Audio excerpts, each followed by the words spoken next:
మన జీవితం కూడా సముద్రంలో అలల్లాంటిదే. కోపతాపాలు సహజం. ఎప్పుడు ఎలా ఉంటామో, ఎలా అయిపోతామో, పండుకుంటే లేస్తామో కూడా తెలియదు. ఈ జీవితంలో అందరితోటి సంతోషంగా ఉండాలి. పొద్దున లేస్తే వాళ్ళేమంటారు, వీళ్ళేమంటారు అనుకునే బదులు మనమంటే ఏందనేది నిరూపించుకోవాలి. మంచిగా ఉండాలి. అందరితోటి నవ్వుతూ సంతోషంగా ఉండాలి.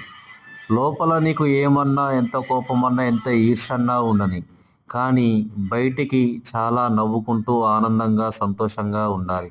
ఎందుకంటే ఈ సమాజంలో సంతోషంగా నవ్వుకుంటూ కనబడితేనే ఇలువ ఉంది. అంతేగాని ముఖం అటు ముఖం ఇటు తిప్పుకుంటే ఇలువ లేదు.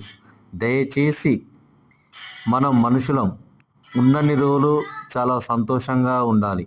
ఈ సముద్రము అలలా చూడండి, వస్తుంది వెళ్తుంది, వస్తుంది పోతుంది. అంతేగాని అది కూడా శాశ్వత.